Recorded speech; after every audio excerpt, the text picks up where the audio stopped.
வணக்கம். ஜவை இஜட் from Jawad Vattipudur power writer அப்படிங்கிற அந்த யூடியூப் சேனல் மூலமாக உங்களை மீண்டும் சந்திப்பு ரொம்ப மற்ற மகிழ்ச்சி. அதோட எங்கள் சேனலை சப்ஸ்கிரைப் பண்ணுங்கள், பெல் பட்டன் அழுத்த மறந்துடாதீங்க. அதோட எல்லாத்துக்கும் ஷேர் பண்ணுங்கள். அதாவது ஒரு நாட்டின் பிரதமர் மௌனமாக இருக்க வேண்டியதுதான். ரொம்ப அதிகமாக பேச வேண்டிய அவசியமும் கிடையாது. பேச வேண்டிய நேரத்தில் பேசியே ஆகணும். மௌனமாக இருக்க வேண்டிய நேரத்தில் மௌனமாக இருந்து தான் ஆகணும். ஆனால் மோடியை பொறுத்த வரைக்கும் எதற்கு மௌனமாக இருக்க வேண்டும், எதற்கெல்லாம் பேச வேண்டும் அப்படிங்கிற வரன்முறை கிடையாது. ஒருவேளை இதை ஒரு ராஜ தந்திரமாகவே அவர் பயன்படுத்தி வந்து கொண்டிருக்கிறார் அப்படின்னா இந்த 12 வருஷமா நம்ம பார்த்துட்டு இருக்கக்கூடிய இந்திய மக்கள் பார்த்து கொண்டிருக்கக்கூடிய மிக கேவலமான ஒரு விஷயம். கரெக்டா தேர்தல் நேரத்தில் பேசுவார். காராய் ஆசா ஹே கமோகு மீச்சா பேசுறார். அப்புறம் திருக்குறளை உதாரணம் சொல்றாரு. தமிழக மக்களை ஈர்க்கக்கூடிய ஒன்றும் இந்திய மக்கள்கிட்ட பேசுறாரு, அவ்வளவுதான். அப்புறம் மதவாத சம்பந்தப்பட்ட வகையில கட்டாயமாக டுஸ் பண்ணி விடக்கூடிய அளவுக்கு இஸ்லாமியர்களுக்கும் இந்துக்களுக்கும் அது நல்ல வாயில வருது. மற்றபடி ஒரு இந்திய மக்களை காப்பாற்றக்கூடிய அளவுக்கோ மற்றபடி ஒரு வெளிநாட்டு சம்பந்தப்பட்ட சில சதி விளையாட்டு மற்ற எதற்குமே இது வரைக்கும் 100 தடவைக்கு மேலே வெளிநாடு போயிருக்கார் 12 வருஷத்துல. அங்கு ஒப்பந்தம் இங்கு ஒப்பந்தம், சந்தோஷமான விஷயம் தான், அதை பற்றி யாரும் குறை சொல்ல வரல. பட் அதே நாடு நம் மீது தாக்குதல் நடத்தக்கூடிய சமயத்தில் அந்த எதிர்ப்பு வரணுமா இல்லையா? அவன்தான் ஒரு வீரன். பாராட்டி கொண்டே இருக்கக்கூடிய சமயத்தில் எதிர்ப்புகள் வரக்கூடிய சமயத்தில் அதையும் பதிவு பண்ணுவன் தான் ஒரு வீரன், ஒரு பிரதம மந்திரி, ஒரு நாட்டின் ஒரு குடிமகன், ஒரு அதிபதி. பாராட்டுதலை மட்டுமே பார்க்கக்கூடிய சமயத்தில் எதிர்ப்பு வரக்கூடிய சமயத்தில் மௌனமாக இருப்பது மக்கள் கேள்வி கேட்குறாங்களா இல்லையா? இன்னைக்கு ஈரான் அமெரிக்கா அந்த போர் என்னைக்கு முடியுமே தெரியல. முடிஞ்ச மாதிரி இருந்தது, அப்புறம் கையெழுத்து போட்டாங்க, ஒப்பந்தம்னாங்க, அப்புறம் பழையபடி ஸ்டார்ட் ஆயிடுச்சு. அப்புறம் திடீர்னு ஒப்பந்தங்கிறாங்க. ஈரான் அடிக்கிறதா சொல்றாங்க, அப்புறம் அமெரிக்கா அடிக்கிறதா சொல்றாங்க. 2 பேரும் அடிச்சுக்கிறாங்க. திடீர்னு சமாதானத்துக்கு வந்துடுறாங்க, திடீர்னு ஒப்பந்தங்கிறாங்க. ஒண்ணுமே புரிய மாட்டேங்குது. இப்படி இருக்கக்கூடிய சமயத்துல இதுவரைக்கும் இந்திய மாலுமிகள் கப்பல் 11 பேர் இறந்திருக்கிறாங்க. இந்திய கப்பல் கச்சா எண்ணெய் ஏற்றி வரக்கூடிய அந்த சமயத்துல கப்பல் 11 மாலுமிகள் இறந்திருக்கிறாங்க. அமெரிக்கா குண்டு போட்ட வகையில சில பேர், ஈரான் குண்டு போட்ட வகையில சில பேர், மற்ற நாட்டு கப்பல் மாலுமிகள் அதுல சேர்ந்து இறந்திருந்தாலுமே கூட மற்ற இந்திய மாலுமிகள் அப்படிங்கிறப்ப நம்ம அதுக்கு எதிர்ப்பு தெரிவிச்சே ஆகணும். நான் போய் சொல்ல முடியுமா? நான் யூடியூப் தான் போட முடியும். ரோட்ல போற அப்பங்குப்பை வைத்தறிச்சலோட கத்திக்கிட்டு தான் போக முடியும், இல்லாட்டி தேர்தல் வர்றப்ப பார்க்க முடியும். மற்றபடி எதிர்ப்பு அப்படிங்கிறப்ப உடனுக்குடனே நாடு முழுவதும் உலகம் முழுவதும் எதிர்க்கக்கூடிய அளவுக்கு பிரதிபலிக்குன்னா பிரதமர், ஜனாதிபதி, மற்ற இவங்க தான் எதிர்ப்பு தெரிவிக்கிறோம். அதில் குறிப்பாக மோடி கட்டாயமாக பதிவு செய்ய வேணும். இன்னைக்கு வரைக்கும் பதிவு செஞ்சிருக்கிறாரா? இல்லை. மௌனம் இருக்க வேண்டியதான். எதற்கு இருக்க வேணும், எவ்வாறு இருக்க வேணும், எவைகளுக்கெல்லாம் எதிர்ப்பு தெரிவித்தே ஆக வேணும் அப்படிங்கிற ஒரு கட்டாயம் இருக்கு. இன்னைக்கு வரைக்கும் அந்த மோடிட்ட அந்த ஒரு வல்லலே கிடையாது. இதுவரைக்கும் அவர்கிட்ட அந்த பாலிசி இல்லை. அப்படிங்கிறப்ப இப்படிப்பட்ட பிரதமர்கள்லாம் இருந்து என்ன பிரயோஜனம்? இத்தனைக்கு வெளிநாட்டில் போய் அமெரிக்கா ட்ரம்ப்பை கட்டி பிடிக்கிறாரு. ஈரான் அந்த கோமேனி இறந்தது அந்த இறுதி சடங்குக்கு இங்கிருந்து பல அதிகாரிகளை அனுப்புறாரு. அப்படிங்கிறப்ப அப்புறம் எதிர்ப்பு அப்படிங்கிறது என்ன இருக்கு? அமெரிக்காவை கட்டி பிடிக்கிறார், அதே நேரத்தில் கன்னடத்தையும் சொல்லணுமா இல்லையா? அப்ப 11 மாலுமிகள் இறந்ததற்காக அமெரிக்க ட்ரம்பை வாழ்த்துக்கள் சொல்வதற்காக கட்டி பிடிக்கிறாரா? அப்ப 11 மாலுமிகளை அமெரிக்கா ஈரானு சேர்ந்து கொன்றது மோடிக்கு பிடித்திருக்கிறதா? அதற்கு வாழ்த்து சொல்வதற்கா? சூப்பர்யா. நீ 16 இந்திய மாலுமிகளை கொண்டுட்ட, உன்னுடைய வீரத்தை பாராட்டுன்னு கட்டிப்பிடிக்கிறாரா? ஒன்றுமே புரியலையே. எதிர்ப்பு இருக்கணும். மக்களுடைய பிரதிபலிப்பு தான். பாராட்டு அதே நேரத்தில் கன்னடத்தையும் தெரிவிக்கணுமா இல்லையா? ஒண்ணுமே இல்லை, இதுவரைக்கும் இல்லவே இல்லை. அதே மாதிரி 23 லட்சம் பேர் எழுதிய அந்த நீட் தேர்வு, அது வினாத்தாள் கசிவு, அநியாய ரீஎலெக்ஷன் பரீட்சை வச்சாங்க, அநியாயம். அதில் எத்தனையோ மாணவிகள் நிறைய பேர் இறந்து போயிட்டாங்க. சரி, அது சம்பந்தப்பட்ட வகையில் ஏகப்பட்ட பேர் கேள்விகள் கேட்டாங்க. அதற்கு பதில் சொன்னாரா, இல்லை தனிப்பட்ட முறை இவர் சொன்னாரா? எப்ப அந்த தர்மேந்திர பிரதான் தான் காரணம் ஐயா, கல்வி அமைச்சரை மாத்தினாரா? இந்த கரப்பான் பூச்சி கட்சிங்கிற ஏகப்பட்ட கேள்வி கேட்டாங்க. எந்த கேள்விக்கு அசைந்து கொடுப்பதாக இல்லையே. இது என்ன ஒரு ஊமை பிறவியா, ஒண்ணு விளங்காத பிறவியா, இல்ல காட்டுத்தனமான மூளையா, முட்டாள்தனமான ஒரு பிரதிபலிப்பா, இல்ல இவர் மக்களை ஏமாற்றுகின்றாரா, இல்ல மக்களை இவ்வளவுதான் முடிவு பண்ணிட்டார்? அட போட, தேர்தல் நம்ம பார்த்துக்கலாம். அந்த மின்சார இஎம்வி அந்த மிஷினில் நம்ம பார்த்து வேகப்பட்ட வேலைகளை பார்த்தா போதும், வேலை முடிஞ்சு. யார்கிட்ட தேர்தலில் போய் கையேந்தி ஓட்டு போடுன்னு சொல்ல வேண்டிய அவசியம் இல்லை. மின் வாக்கு அந்த மிஷின் இருக்கிற வரைக்கும் நமக்கு கவலையே கிடையாது அப்படின்னு முடிவு எடுத்துட்டாங்க. வேறு என்ன காரணம் ஒன்றுமே புரியல. வட இந்தியாவில் ஒன்றும் போட்டுக்கிட்டு தாங்க இருக்கிறாங்க, மோடிக்கும் பிஜேபிக்கும். எப்படி தான் போடுறாங்களே தெரியல. அது தென்னிந்தியா பொறுத்த வரைக்கும்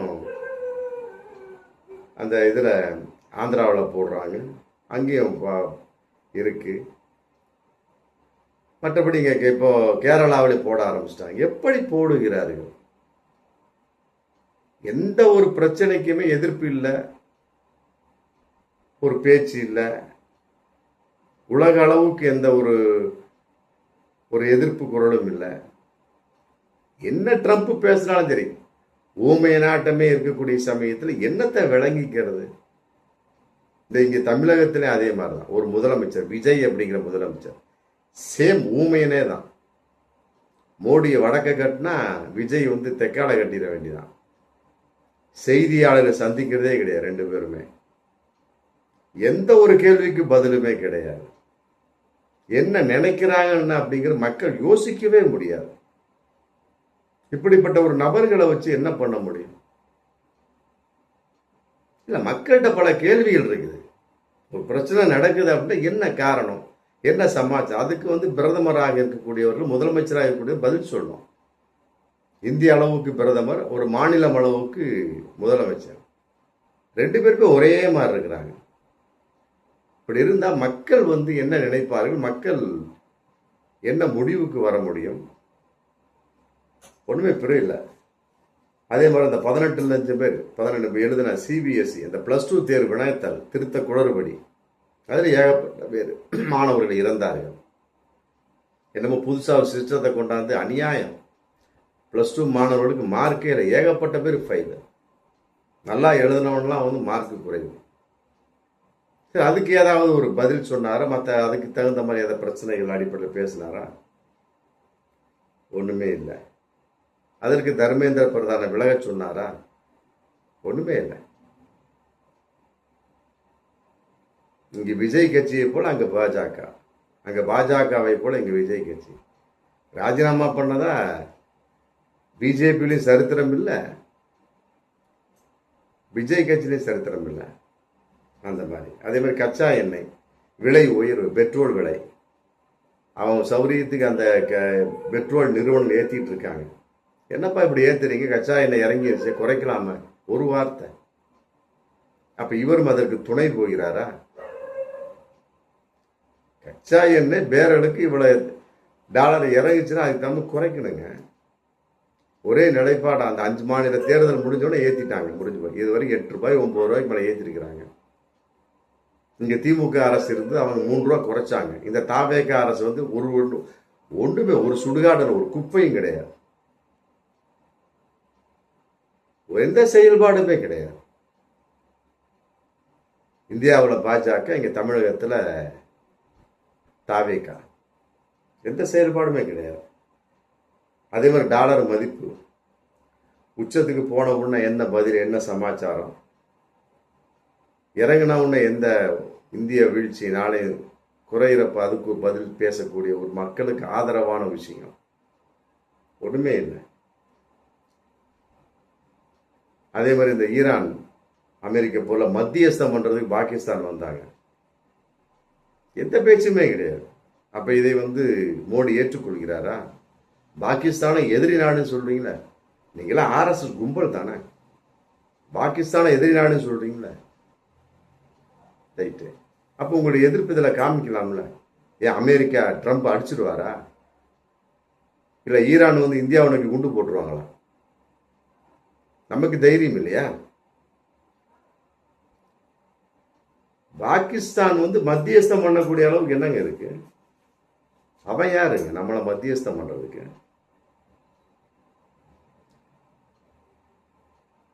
ஈரானும் அமெரிக்காவும் பேசக்கூடிய சமயத்தில் மத்தியஸ்துக்கு நம்மளும் அதை பார்க்கக்கூடிய சமயத்தில் என்ன அந்த அளவுக்கு உயர்ந்துட்டாங்க பாகிஸ்தான்? இல்லையே. அதே மாதிரி இந்த அயோத்தி ராமர் பிரச்சனை, அந்த பிரச்சனை, அந்த கோவிலில் 1400 கோடிக்கு மேலே திருட்டு நடந்திருக்கு. அதில் உள்ளவங்க சில பேர் ராஜினாமா பண்ணிக்கிட்டு இருக்காங்க, சில பேர் பதவி விட்டு விலகுறாங்க. ஏதோ ஒரு நிகழ்வு நடந்துட்டு இருக்கு. ஆனால் 1400 கோடி அநியாயமாக அடிச்சிருக்காங்க தெய்வீகம் என்ற பெயரில்.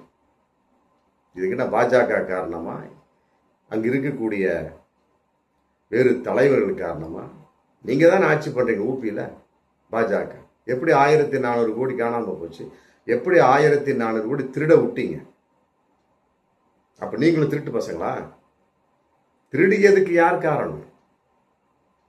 அதுக்கு ஒரு பதில், இந்த மாதிரி திருடு போயிடுச்சு அப்படின்னு எந்த ஒரு கேள்வியும் கிடையாது, எந்த ஒரு பதிலுமே கிடையாது. அது பத்ரிநாத் கோயில் அதுவும் ஆயிரக்கணக்கான கோடி காசு அடிச்சிட்டாங்க. ஒன்றுமே புரியல. இப்படி இருக்கக்கூடிய சமயத்தில் எந்த ஒரு விஷயமாக இருந்தாலும் பேசாத ஒரு மோடி அப்படிங்கிற பிரதமரை வச்சு நம்ம என்ன பண்ண முடியும்? எந்த ஒரு பதிலுமே கிடையாது. அப்படிங்கிறப்ப இவருடைய ஒரு நிலைப்பாடு மீண்டும் 12 வருஷமா 3ஆவதா பிரதமராக வந்துட்டார். ஒன்றும் புரியல. அவருதான் ஊமையர்னா மக்கள் ஊமையாக இருந்து விட முடியுமா? இங்கே அப்படிதான். தமிழகத்தில் 108 சீட்டு, அதில் திமுக பாஜக வரக்கூடாதுன்னு கூட ஒரு ஃபார்மாலிட்டிக்கு ஏதோ ராஜதந்திரமாக செயல்பட்டு ஒரு தூக்கி நிறுத்தினாங்க. இப்போ அவங்களுக்கே அது வினையா போச்சு. அது ஆட்சியை கலைக்கவும் முடியாத ஒரு சூழல். மற்றபடி எவ்வாறு செயல்படுவது இன்னைக்கு திமுக முடிச்சுட்டு இருக்கு. கேட்டால் குதிரை பேரம் அது இதுன்னு அவங்க போயிட்டு இருக்காங்க. எங்கே பார்த்தாலும் இடைத்தேர்தல்கள் கான்செப்டில் பணம் விளையாடுது. கேட்டால் நாங்கள் குதிரை பேரம் பண்ணவில்லை, திமுக தான் குதிரை பேரம் பண்ணுது. இவங்க செஞ்சதுக்கு வைகோவும் MR விஜயபாஸ்கர்கள் ஆதாரமாக இருக்காங்க. ஆனால் அவங்க திமுக செஞ்சதுக்கு ஊத்தங்கரை இளையராஜா சும்மா MLA ஒரு பேச்சு தான், எந்த ஒரு ஆதாரமும் கிடையாது. அதை தூக்கி வச்சு ஆடிக்கொண்டிருக்கிறார்கள். இல்லை ஊமையனா இருந்தாதான் இந்த நாட்டில் ஓட்டு போடுவாங்களா என்னன்னு தெரியல. அப்படி ஒரு சைக்காலஜி இருக்கு. பேசாத ஆளை பாருங்க மக்கள் தேர்ந்தெடுக்கிறாங்க. பேசினவங்களுக்கு எந்த ஒரு விஷயமும் கிடையாது. சீமான் அற்புதமான பேச்சாளர், அற்புதமான ஒரு விஷயம். ஒரு சீட்டு கூட கிடையாது தமிழகத்தில். திமுக அதே மாதிரி தான், நம்ம ஒரு சீட்டு கூட கிடையாது. எம்ஜிஆர் வாய் மூடி பேசவே தெரியாது. ஜெயலலிதா அந்த அம்மாளுக்கு மைக்கு பிடிக்க கூட தெரியாது. அடுத்தடுத்து அவங்க ஹேட்ரிக் 3வது தடவை முதலமைச்சராகக்கூடிய அளவுக்கு திறமையா வந்தாங்க. திமுக மு.க. ஸ்டாலின் அற்புதமான ஓடி ஓடி உழைச்சான் மனுஷன். ராத்திரி தூக்கமே கிடையாது. இந்த 5 வருஷத்துல ஓப்பனா சொல்றேன். ஆமா, ஓப்பனா சொல்றேன். பொண்டாட்டியோடு அவர் அனுபவித்தாராங்கிறதே சந்தேகம். அந்த அளவுக்கு மனுஷன் ஓடி ஓடி உழைச்சான். நன்றி கெட்ட மக்கள். ஆமா, அவரவே வேட்டு வச்சுட்டாங்க குளத்தூர்ல. என்ன பண்ண முடியும்? ஆனா ஒரு பேச்சு கிடையாது. 17 தொகுதியா 17 மாநிலமானும் கிடையாது. அந்த அளவுக்கு போகவே இல்லை இந்த முதலமைச்சர் விஜய்ங்கிற ஆளு. ஓட்டை போட்டு எங்க பார்த்தாலும் விசில ஊதி தாந்தளையில அவங்களே மண்ணவாரி போட்டுக்கிட்டாங்க தமிழக மக்கள். அதே போல இந்திய மக்களை பொறுத்த வரைக்கும் மோடிக்கு ஓட்டை போட்டு அவர்களே தன் தலையில் மண்ணவாரி போட்டுக் கொள்கிறார்கள். எந்த முன்னேற்றமும் கிடையாது. அவர்கள் செய்த அனைத்து திட்டமும் எல்லாம் காங்கிரஸை காப்பி அடிச்ச மாதிரியே தான் திட்டம். அதே போல இருக்கக்கூடிய தாவேக விஜயனோட திட்டம் எல்லாம் திமுக அரசை காப்பி அடித்த மாதிரியே தான் திட்டம். பாருங்க, நல்ல யோசனை பண்ணி பாருங்க. பாஜக ஃபுல்லா காப்பி அடிச்சு எல்லாமே இது காங்கிரஸ் போட்ட திட்டத்தை. விஜய் காப்பி அடிச்சு எல்லாமே திமுக போட்ட திட்டம். அடுத்தவன் முகத்துல மிளகா அரைக்கிறது, அடுத்தவன் முதுகுல ஏறி அரசியல் பண்றது, இது பாஜகவுக்கு வாடிக்கை, தாவேகாவுக்கு வாடிக்கையா போச்சு. இந்த 2 பேர் இன்னைக்கு ஆட்சி செய்யக்கூடிய அளவுக்கு இருக்கிறாங்க. தமிழக மக்கள் முட்டாள்தனமாக யோசித்து விட்டார்களா அல்லது இந்திய மக்கள் பெரிய முட்டாள்தனமா? தேர்தல் வந்தும் கூட இந்த மக்களுடைய ஒரு நிலைப்பாடு மாறலையாங்க.